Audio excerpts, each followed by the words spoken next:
All right, many of you have already seen jiu-jitsu used in the context of a gun. So instructor throws a gun, and then you got two guys wrestling for it.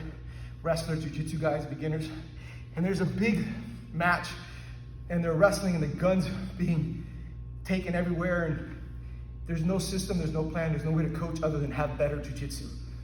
So what I'd like to introduce is a few tactics that make a difference. So rather than grab the gun, somebody else grabs the gun, and then it's limbs everywhere, is have a place to put the gun if it's free and you're in a fight and you don't have a clear shot. So if I don't have a clear shot and his hands are gonna go on that weapon, I'm thinking protection initially, and then I'm thinking retain my weapon. At this point, it's retention. So if I'm in here and I grab that gun and I slip it under my arm and then lock it, they can't get to the weapon. Now, your jiu-jitsu does come into play. So if you have a good turtle and you can be down and move and play your guard, move your hips around, all that jiu-jitsu comes into place then, but your gun is retained. And when you're gonna take the shot, it's a lift and a pull. And yes, you're gonna have to clear the gun, you're gonna have to deal with malfunction most likely, but it was to get him off the gun to begin with, and at that point, you're able to continue the fight. This is essential once you're on the ground, and then moving and gator rolling appropriately to get that shot off. This position.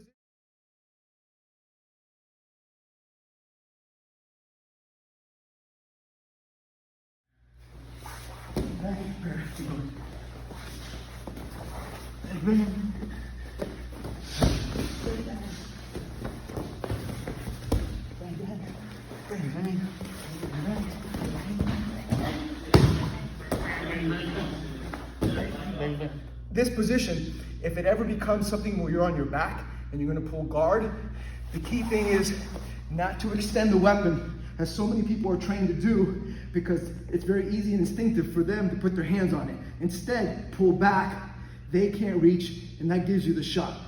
And those are the two main positions that we want to cover. So anytime you're in the guard, gun is back. If you draw here and extend, they can grab it. Draw back and out. Draw back and out.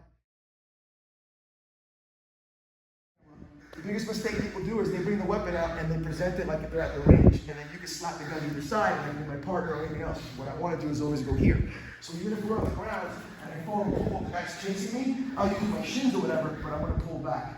Because anytime that you guys are pulling here, the other guy does put his hand on it, and now you're back.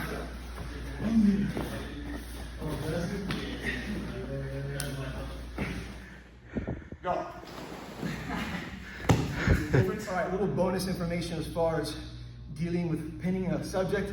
When there's a weapon draw, that's off the far side, and it can be off the near side as well. So if it's the same side, and this hand has the weapon, I'm gonna do the same exact technique as if this hand has the weapon, okay? So positions of the body first. That's gonna be what he's gonna pull. Go ahead, put it back in your pocket. So what's gonna happen is, from this position, I wanna obviously, this would take away that grab, and I would feel it coming. And now, do I stay there? Realistically, I'm gonna have to switch. So that switching, everybody understands now I'm putting pressure on his head. This could have started, can you put your this, we're not worried about that. Yeah. So for now, if I'm in here controlling this, and this happens to be on his hand, and I see a draw, I still have to get my hands on it. I'm not gonna let my shins do all that work. Second thing is, bringing the shin across the jawline to make it harder for him to turn. That's valid, that's also painful. I can cause more damage if I need to, and I can make it so it's not damaged and I'm going across the shoulder, or it's keeping the jaw away, but I'm not really on the neck in any way that can cause a pinch in here. I'm all the way across. Now, weapon grabs, what I don't want to do is stay elevated. So a couple things is get my hands on whatever hand's got the weapon on it. The second thing is don't stay elevated. So if he's got a hand on that, and I reach, and I stay elevated on him, Andrew's a little bit smaller than I am, but what if he's my same size, and even at his size and weight, go ahead, Andrew, I'm off balance. Because my triangle is up here. I don't care how much pressure I have on his head. My triangle is way up here. My center is here. His center is way under me. And that is jiu-jitsu and judo. And it's very easy for him to throw me forward. Now here's the deal. I can't catch my balance because then the gun's aimed at my chest. I can't catch my balance with one hand. If he's stronger with that one hand, it starts moving around. So if I'm in this position and there's a weapons draw, I need to extend and then drop onto the subject.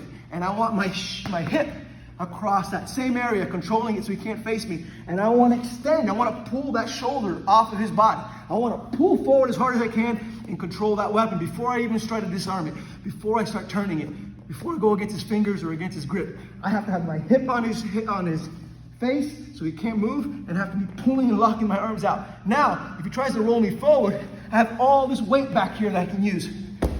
Okay? That's what I need you to see. From this position, I can use this to keep him pinned, or I can hook his head. And once I hook his head, that's out of the way. Now I've got a little bit more control. All of these features are much better there than trying to stay up here. If he draws on this side, and I draw, and I same principle. If I stay here, fight. If I'm here, and that's draws, I throw it forward. I'm going to go easy on him. I land on him. I'm here. Now the gun's on this way. Same principle. I start my disarm down here. But if I want to hook the head, it even gets better now because it's the near side arm. So when I hook his head, see what I just did? By keeping my elbow on this hip and taking my leg backwards, I'm hurting, I'm causing damage. So if Andrew's head were to stay here and I were to do this with my leg, you see what's happening to his head. This part isn't going to move because my elbow and structure is here. So again, no matter what happens, if there's a weapon draw, whether I have knee ride, whether I'm this way, whether I'm this way, drop, flatten out, get on him. The idea of holding and going to your weapon, that's risky. You might be able to pull it off, but you can also be on your ass with two people with guns shooting at each other. Instead, out! Because even from this position, I can much better control this, still get to my weapon, or strip it.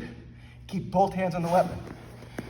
If it's the far side arm, and I'm here, and I want to hook that head, that's not going to cause as much damage as keep him out of play. If the near side arm pulls, and I drive across, means he's sideways. From this position, I lock my elbow in, I step over. Now, his lower body will not move, and his upper body will have to. And I'm basically going as hard as I can. That's what I recommend initially. If you drop a loose gun on the ground, the guy's pulling a weapon. If it's a loose gun and you have to get to it first, work on retaining it. Don't go crazy for the shot. Go from a position and then take a shot. If he's got the weapon and he's drawing, don't stay off balance just because you have altitude. You can stay on top, you can crash into him, and that can take seconds to take rid of him. Once that arm is extended and you grab that barrel, it's easy to disarm him. It's also, if you're going to reach for your gun, you're better positioned to do that. And if you hook the head, you basically took him out of the fight, and you can isolate the gun.